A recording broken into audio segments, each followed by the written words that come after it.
And hello, everybody. Welcome back. This is an exciting journey. I hope you're enjoying it.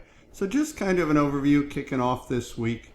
As we figure out what is our pitch to our team, what are our values, our core competencies, right?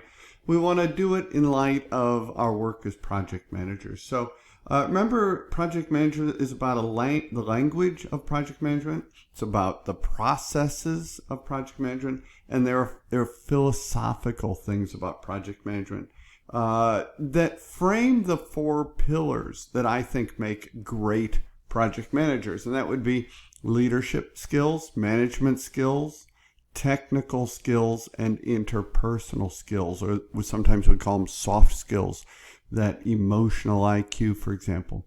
And so those are the pillars. Under technical pillars, of course, you would have two subsets of that in my mind. You would have the project management technical skills, like all the tools talked about in the PMBOK guide, or you would have your own industry technical skills, right? And you're integrating them throughout. Now, as you do that, it's really important to avoid conflict that we define roles and responsibilities, right? As the project manager is working to integrate everything, right? So you're looking to define roles and responsibilities so that you can manage and control scope baseline, the requirements, right?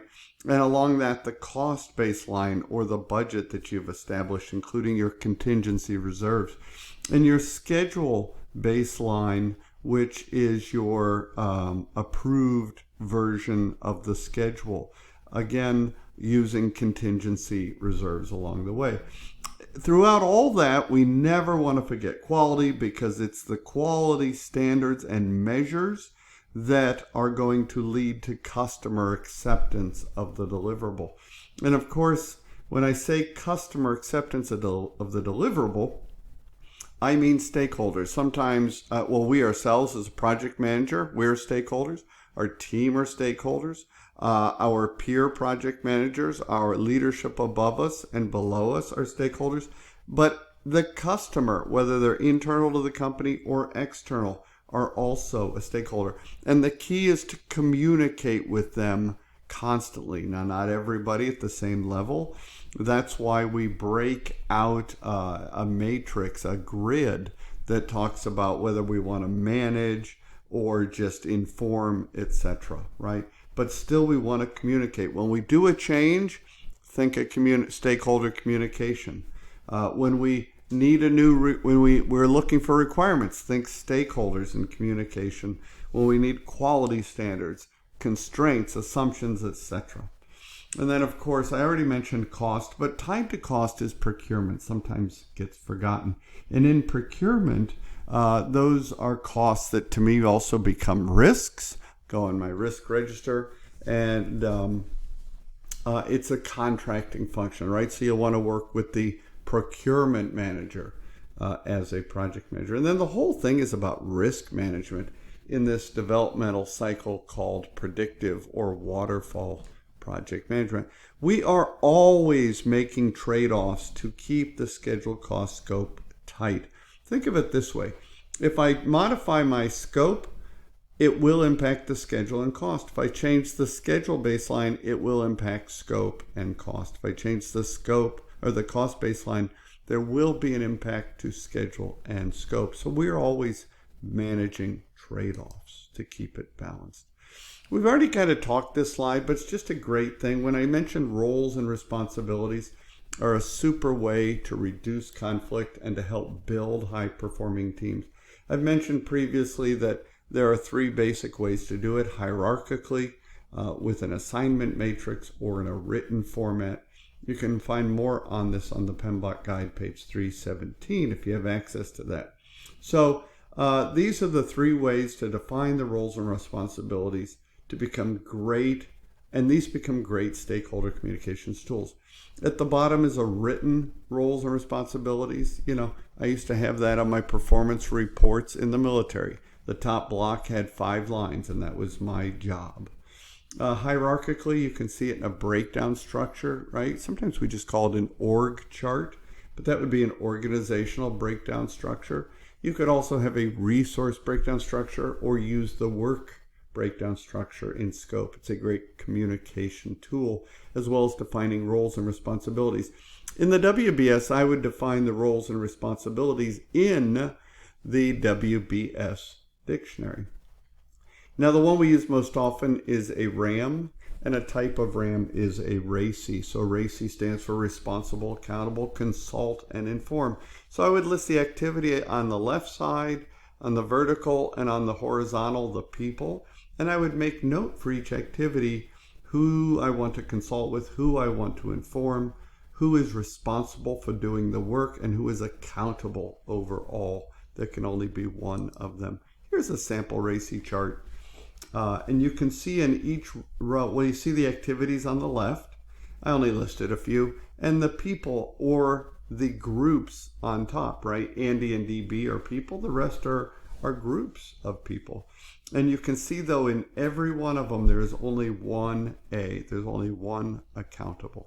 Now, here's a quick question. I call it a celebration of knowledge.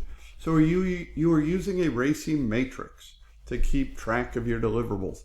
How many individuals can be accountable for each particular deliverable? Okay, and the answer is 1, or B. You see that here. For each activity which has a deliverable, there's only one person that is accountable, even though there are several that can be responsible or consulted or informed.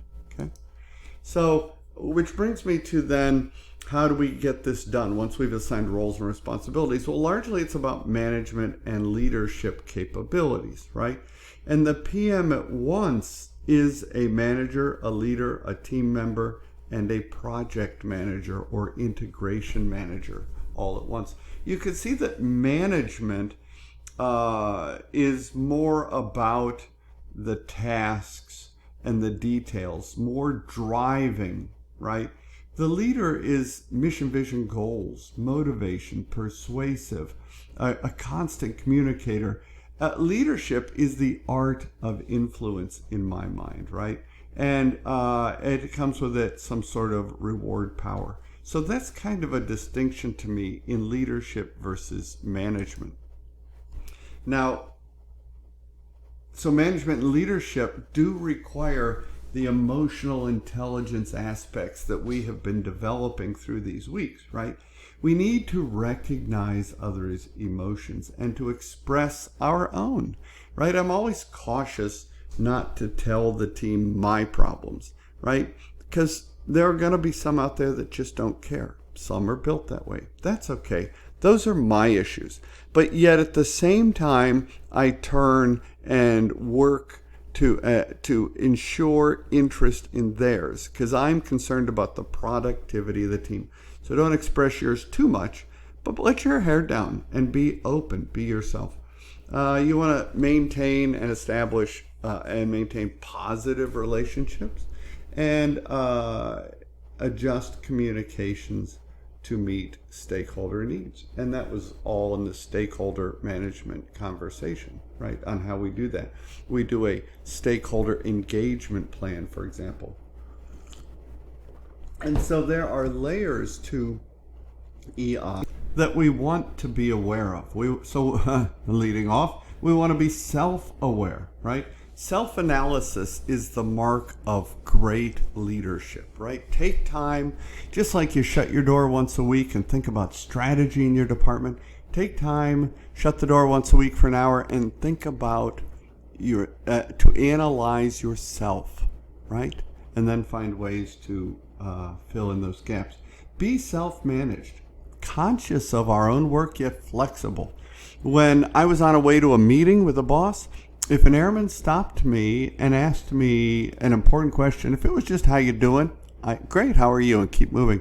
But if they said, I've really got to know because I'm stuck, they got my time, right? I'm conscious of the work, my work, and yet I'm flexible. And then I would go into the meeting and say, I apologize for being late, but Airman so-and-so had an important question. Be socially aware, so be empathetic with each other. Understand that we're all human beings trying to do a good job, right?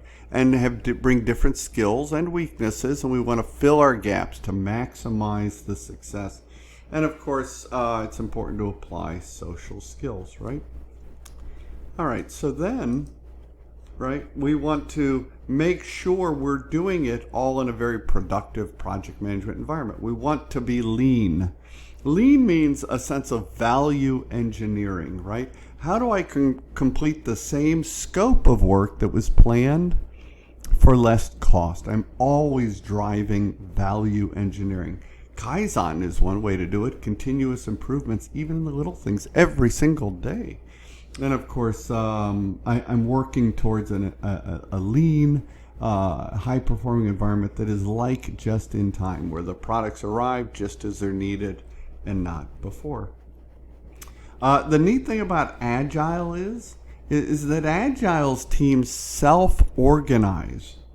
Boy, talk about making effective teams. Or does it?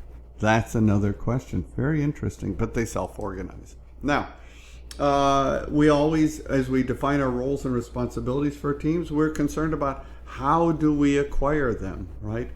And so the types of teams can be dedicated, part-time, virtual, or a partnership of some sort. And the ways to get them are generally by pre-assignment, negotiation, or via virtual teams. The notes are there if you want to pause and read it. So when we develop the project team, we're always focused on teamwork, right? The goal is to enhance team performance, to build individual competencies, and improve team interaction, right? So the result should be, at the end of this, improved teamwork, enhanced interpersonal skills with the team, motivated employees, reduced attrition, and improved performance. So teamwork is critical, and it's one of your primary duties as a project manager. Some of the tools you can consider in that is co-location, putting everybody together. But sometimes that's not possible, so you can make virtual teams a tool with its own advantages. Take advantage then of communication technology for both, right?